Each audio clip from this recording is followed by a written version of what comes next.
G'day, welcome to the shed.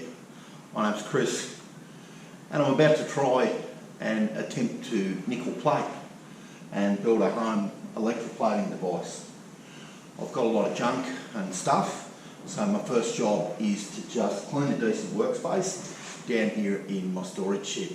It's a pretty cold shed, it's the middle of winter, a lot of ventilation in here, and that's why I'm here, because electroplating gives off gases that are explosive and we don't want to cause any problems. So I'm going to have a go at this and I'm just going to put you on time lapse and edit some of this up and see if I can make a go of it. First job, clean up the space, get rid of the junk that's not meant to be here.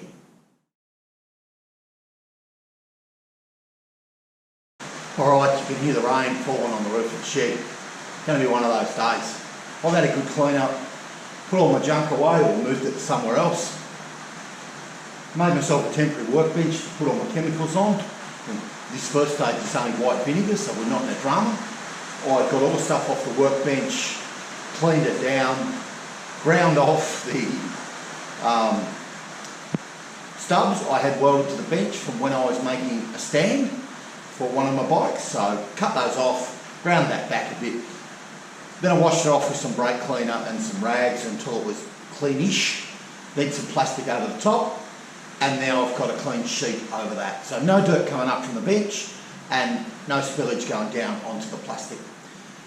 I'm about to set up my plastic tubs and I've got to find a power source. I'm hoping here somewhere I've got an old phone charger because I need a low output power source. Also the video on YouTube tells me. And if you search nickel plating on YouTube, you'll find a guy that does a how-to video that's smashing. And I'm just following what he did. Don't know how it's going to work, but I'm going to have a go at it. I don't have all the technical details, so don't ask. But follow nickel plating on YouTube and you'll find this guy who makes a solution and nickel plates some sample parts. Well, I'm going to push on and set up my tubs and then I'll bring you back, eh? Well, I've spared you the boring bit of pairing wires back and attaching clamps, but I bought some little battery clamps, or I call them alligator clamps, because they sort of got snappy jaws, at the hardware store. And I've paired back, cut the end off and paired back the wires on my 12 volt power supply, and it's 1 amp, so I gather that's the thing to do.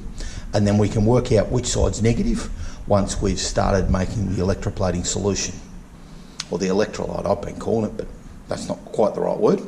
So into this plastic tub I'm going to dump 24 litres of white vinegar as the medium, and then we're going to attach the positive and the negative to two nickel plating anodes that I bought them off eBay. They're a bit expensive, I thought. They were $30.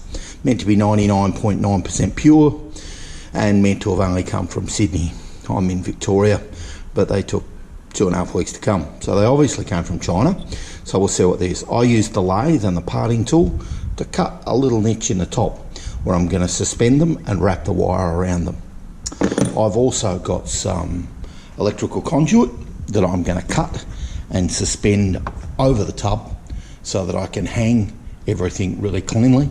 I'm going to tape that conduit to there. All right, I'll bring you back when I've got this going and we'll see what's happening. Rightio, here's my setup. Sorry about the shaky footage. So 2 bits of electrical conduit sort of ghettoed across the corners of the tub, and I have taped them in place. It's not super strong, but I'm not putting any load on them, so it doesn't matter.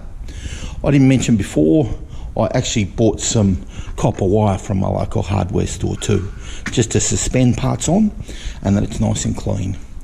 There's the anode, and that might be a bit hard to see. That copper wire is actually in a recess. This is a clean tub, it's never been used, and I'm just about to pour 24 litres of white vinegar into it. Here's the setup as I understand it. I've done one side. I've got the alligator clip connected to the copper wire. Copper wire runs around the electrical conduit and the nickel anode is suspended in the vinegar. I've elected not to put the copper into the vinegar because you can make copper electroplating solution exactly the same way as I'm making nickel plated. So I just want a nickel plating solution. So I'm guessing that the copper shouldn't go in, because I'm going to do exactly the same thing on the other side, and you'll have positive and negative both connected to a nickel anode.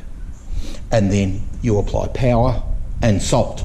So I've got to go and get some salt. I'm also going to get another 4 litres of vinegar, because I think that's a little bit low. The end concept here is to nickel plate the copper tanks that I'm making for my V-twin special. The first job I'm going to attempt is the petrol caps off those tanks, and they're brass. So I'm going to get this connected up and I'll show you how it works, and then I'm going to go and get some salt, because I'm told that speeds up the process. The guy I watched used about, I don't know, a tablespoon of salt to 2 litres of vinegar. So I'm going to add 14 tablespoons of salt to this, and he just used cooking salt, same stuff you put on your steak according to him. I'm going to hook up this other one, and I'm going to get brave and turn the power on, show you what happens. All right, I've done it. I've turned on the power, and I'm going to wait and see what happens. Allegedly, the side that is negative starts to form bubbles, and I don't know whether you're going to see that, but there's bubbles forming on that one. So I now know that that side is negative, and that's important later, because I hope I get this right the first time, the negative goes on the part that you want to coat, and the positive goes on the anode. But don't quote me on that just yet. We'll come back to that later. I'll go back and re-watch the video. And I'll get you the guy's YouTube name that's got the video, and you can watch it, and it's really good. Short, easy, and he's a bit silly, so it sounds really good, and it's easy to watch. This solution will gradually turn blue, I think, or green. Not sure, forget. Bit excited at the minute. I'm going to go and get a little more vinegar and a bit of salt and bring you back as this goes on. I'm going to leave this for 8 or 10 hours. He left his for a couple of hours, I think, with 2 litres. So I think this needs a long time. I might even leave it overnight. I'm going to let the colour change and see how it goes. Back from the supermarket for an update. It's been running for about half an hour, and I've just thrown in another 4 litres of vinegar to take it to 28 litres, and I've probably got too much now, but anyway, you've got what you've got. The anodes are still out of the vinegar, or the copper's still out, but the negative side is bubbling really, really well, and I'm really happy with that. So that means it's working. I've also just put 10 tablespoons of salt. I had no idea how much salt you put in it, and the salt's only, I gather, an agent to speed things up. So it doesn't really matter how much salt I put in, I think. Not completely sure. So I'm going to leave that alone for a while. We're about half an hour in. I've just given all that a good stir. When I returned from the supermarket, I tried to convince myself it had gone slightly green, but I think that was more wishful thinking than anything else. Update on the costs, because I think the costs are really important. So there's 28 bottles of 14 bottles of vinegar, 28 litres. There's actually a 15th bottle. They cost me $1.20 each. So I have spent $33-ish on vinegar, which isn't too bad. I spent $20 this morning at the hardware store on wire, alligator clamps, and those sorts of things. So let's call that 50. I bought 3 plastic tubs, one for the vinegar, one for hydrochloric acid to wash and etch the parts in, and a rinsing tub for water. And they cost me $30. So I'm up to $80. I've got to buy the hydrochloric acid, and a friend of mine's picking up a 20-litre drum for me, and it's $50. So I'm out to $130 spent in total. The caps and the 2 tanks off the special, I'm going to guesstimate would cost me between $600 and $1,000 to get done. So I'm a long way in front. Although with me and this project, That's not really the point, although I'll enjoy saving the money if I can. I think that I've got the tanks reasonably well finished. They're probably as good as I can get them. So I look forward to having a go at that. I'm going to do the petrol caps first off the tanks and see how they go. They're brass. Oh, one more thing I forgot to add. So I was up to $130. I spent $30 on the nickel anodes. So I'm out to 160. So I've spent 160 Australian dollars on setting myself up to do this.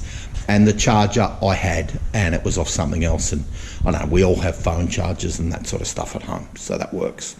I like to be honest about what it costs. Sometimes you see videos on people doing things at home and allegedly saving a fortune, and they never tell you how much it costs them to do it. So I'm out to 160 bucks, and I'll keep you updated. So I think I'll draw a close to part one. It's been in there for half an hour. I'll bring you back when I've done a little bit more.